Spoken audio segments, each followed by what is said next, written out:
a free will choice also from another level, a spirit level, about exactly what kind of theme you will be exploring. And the theme is generally the person that you are. The challenges that come up are representative of the theme that the personality you've created yourself to be needs to explore. So that theme can seem like destiny because you can't necessarily change that until you finish that theme, but you have free will within that destiny, within that theme. As we have often used the analogy of a hallway, saying that from a spirit level, a higher level, you have chosen a particular hallway that you will walk down. That's your theme. That's your path. That's who you are. Being who you are in this life experience is the theme, is the destiny. But how you are who you are is up to your free will. Again, going back to the hallway analogy, you will walk down the hallway. That's your destiny. You made that choice from the free will of a higher level.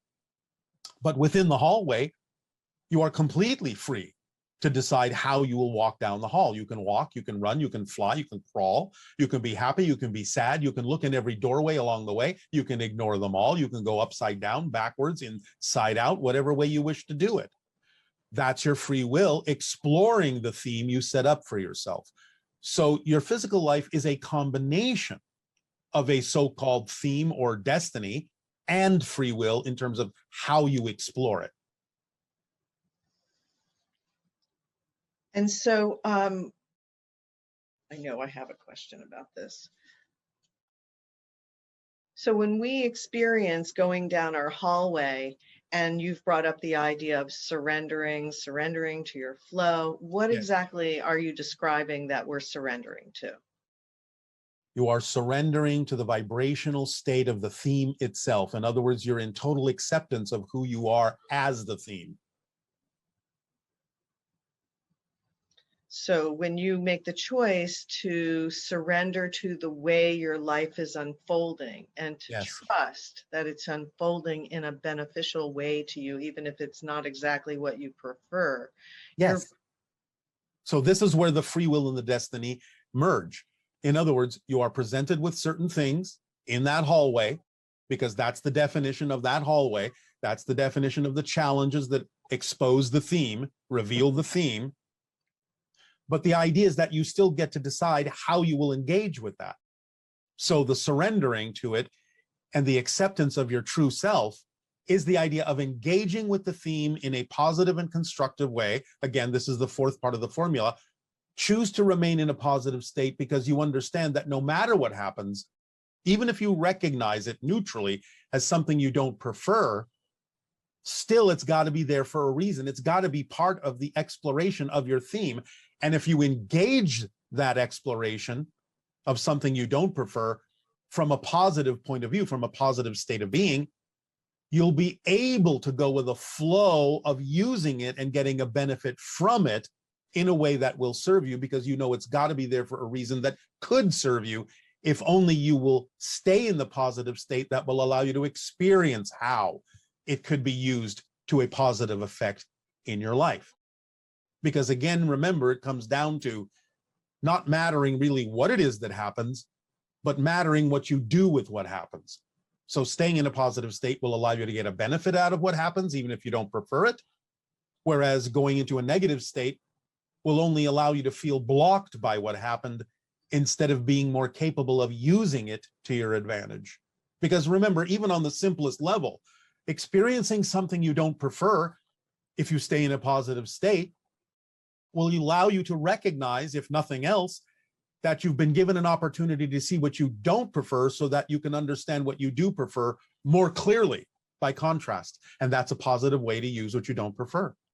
And when you use it up, when you learn the lesson of why it's there from a positive point of view, most likely it will fade away because it has now served its purpose and you can continue to move forward.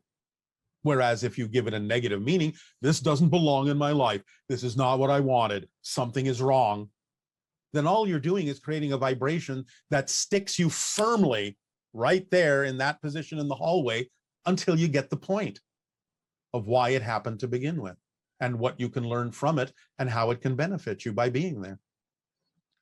So even if you experience some form of loss, if you have the basic understanding that everything happens for a positive reason, and you allow Everything your can be used used in a in a positive positive way. way. I just said it's there for a reason.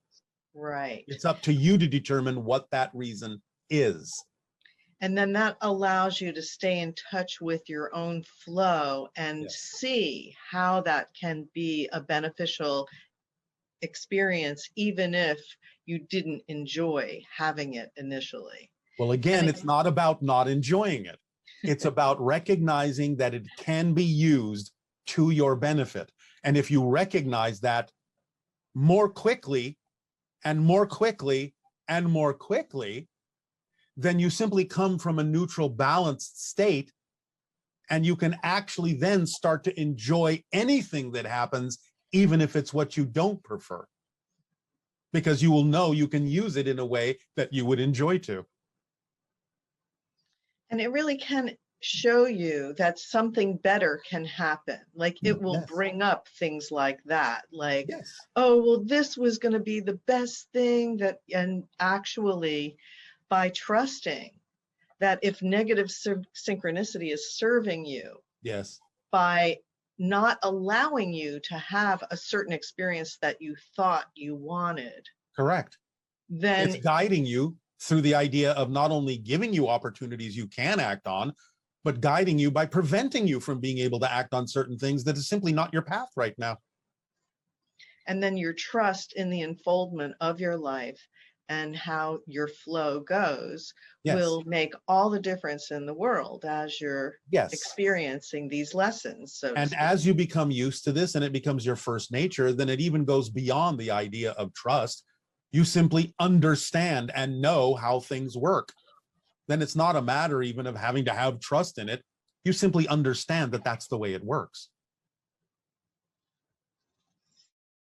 okay, and then let's see if there's one last one to ask. Yes. You often say that don't invalidate what you don't prefer. Yes, because that sticks you to it. So when you In other say, words, you're giving it energy. You're feeding it by invalidating it, because invalidation is a negative energy, and therefore it compounds the negative energy of what you don't prefer. so when you say the word invalidate, can you express what invalidation is? Like, Well, in a sense, it's what we just talked about.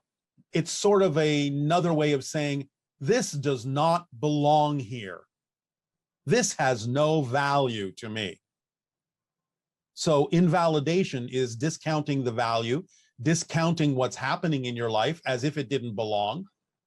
And therefore, all you're doing is reinforcing your inability to use it in a way that positively serves you.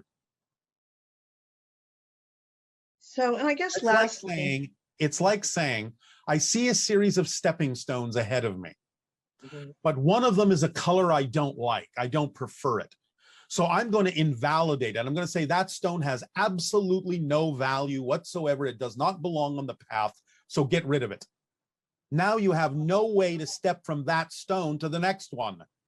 You have literally caused yourself to invalidate your path, to remove the ability to step forward by discounting the reason that that stone, that different stone, is there, instead of using it to your advantage, saying, well, that stone is different because there must be something different I need to look at here.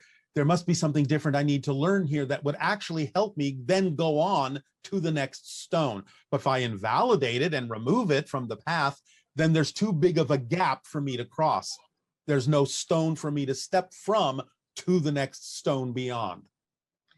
And so coming back to the monologue in the beginning, essentially what you're explaining to us is how to stay in the moment Yes. and appreciate whatever is being generated in that moment, Yes. and how to be in the state where you're not invalidating what is happening. Yes, because then you cannot use it to move forward if you invalidate it. If you say it's worthless, it has no value, it doesn't belong here, how can you use it to keep moving? You can't. Okay, great. Thank you so much. You are also welcome. Yeah, we really appreciate all your sharing, all the information that you give us and giving us this boost to be able to shift to a new paradigm where we can experience physical reality in a much more positive way. Yes, well, it is our passion and our pleasure to do so. And of course, the choice is completely up to you. So we thank you for that, our unconditional love to you all. And as another expression of our unconditional love and support, please now allow yourselves, if you wish, to enjoy the following meditation. We are actually spirit dreaming, and that your reality, the way you experience reality, is being awake kind of within the dream. Yes. What does it mean to actually wake up from the dream? What is true reality? To die, to go into spirit fully, not experience the idea directly of what you call physical reality. Okay, so where's the line where the dream starts and the true reality begins? It's really just the physicality? It's just the frequency that you're operating at. 333 cycles per second, 333,000 cycles per second is the vibrational borderline between non-physical and physical reality. So when you simply alter a pattern of energy within your consciousness in a certain way from spirit, then you direct a portion or a focus of your consciousness in a way that experiences a dream called physical reality. So you have to go in that particular portion of your consciousness lower than 333,000 cycles per second. So there's no such thing as still being in the dream as a non-physical. Well, yes, in a sense, because every level within all that is another type of dream. But we simply assume you were referring to the physical version. No, I want to know, like, is there like an actual waking up completely at some level of the all that is, or would that be going back into the one, which you said you can't really do? Correct. So in a sense, it's always the one or the portion of the one that is capable of being aware of itself, and therefore it is always, in a sense, a type of a dream, but that's what reality is. Okay. Because it's all just happening within the idea of consciousness, of self-awareness. I see. So maybe the dream itself is the idea that there's another, because that's Correct. not true. Correct. Okay. Okay. So yes, the dream is the one's idea that there is another. That's what creates self-awareness, is that the self is defined by the fact that there's something that appears to be other than self. Okay. That is the dream, because there is nothing other than self. But you can have the dream experience that there is. Okay. And so the process of awakening, within that, there's always going to be the positive and the negative. And correct? the center point. And the center point. And remember that the center point, being a point of balance, in a sense, tips the scale slightly toward the positive. Because in a point of balance, you still have the freedom to choose what you prefer, and that's a positive state of being. Right. So is there always going to be consciousness inhabiting all of those frames, all of those options? Well, it's existence itself, yes. So it can't cease to exist. Consciousness is simply the expression of existence being self-aware. Existence can't stop existing. That's its natural quality, is to be. And it can't go anywhere because there's nowhere for it to go, because by definition, non-existence doesn't exist. That's its quality, to not be. So that which is cannot become that which is not. So like just at a practical, in an example, let's say that I am a version of myself that is like fighting with my father. Yes. And then I make a choice to mend things and make a more positive choice. Yes. Mending things with my father. Yes. Let's say there's another version of me that continues to fight with my father. Yes, in a sense, but that's not where you're focused anymore. In terms of the journey that your particular reflection is experiencing. You've chosen a different set of frames in the film strip, even though the other film strip still exists. and there's a consciousness inhabiting. There will always be some. There will always be consciousness in everything because everything is consciousness. I see. Everything is made of consciousness. So it's always going to be beneficial to the all that is to have some consciousness in that negative experience. Quote unquote. It is what it is. In that sense, it can't be anything else. It is what it is, and everything that it is what it needs to be. Because that's what it is. Otherwise, it would be something different. Okay. So needs all of it in order to be what it is. Just like you need all the puzzle pieces in order to form the whole picture. Without one piece, there's no whole picture. And so let's say, so then I make that choice to go into these other set of frames that are Yes. more positive. Which you are doing constantly anyway. Right. So what happens to the consciousness that was just inhabiting that frame? Like, do I kick another consciousness out? No. You have to sort of look at this from a multidimensional perspective. A shift of focus of a level of consciousness is happening on a certain level. The idea of the consciousness having the experience is on a different level. So you can, from a higher level of consciousness, shift your focus, but that doesn't change the fact that, by definition, a certain, let's just say, lower level of consciousness is simply constantly in that frame. You don't destroy the frame just because you've shifted your attention to another frame. Whatever's going on in that frame, whatever that frame represents, is still that frame and always will be.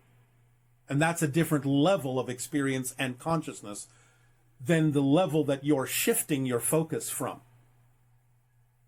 So just because you have looked at one frame and sort of contemplated what's going on in that frame, and then shifted your focus to another frame, you're shifting from a different level than what that frame represents as its own symbol of an experience. That never changes. It's made of consciousness, but that never changes what it is, because that's what it is that symbol, that expression of consciousness. But you, from another level, have the ability to take your focus off that frame and shift it to another frame. And shifting your attention to another frame changes nothing about the frame you were focused on before. It is what it is, as another level or expression of consciousness. But you have a level of consciousness that experiences the idea of flexibility, of shift, of change. That's a different level of consciousness you're coming from than the level of consciousness that is used to create the frame. And so from that perspective, I know that reincarnation doesn't exist in that way, but Yes. why wouldn't my consciousness then focus as another person? Because when you're experiencing things from a certain framework of time, you need that sense of continuity to create the story of a before, a middle, and an after. That's just the way you perceive things from that level of experience. I see. But eventually, like, I'm not perpetually forever experiencing myself as this identity. Eventually I'll move on, right? Again, you create the idea of moving on, yes. I don't want to be stuck forever as this person. All right. You're not stuck anywhere at any time for any reason whatsoever. I would not necessarily encourage you to label the idea as being stuck. Otherwise, that's how you'll experience it. Okay. Well, yeah, because billions of times per second, I'm literally... Exactly. You're always changing. The very idea of the experience that you call change happens because you're constantly shifting your focus. Otherwise, you wouldn't experience any change at all. Yes? Yes. All right. Thank you very much. Good day. Sure.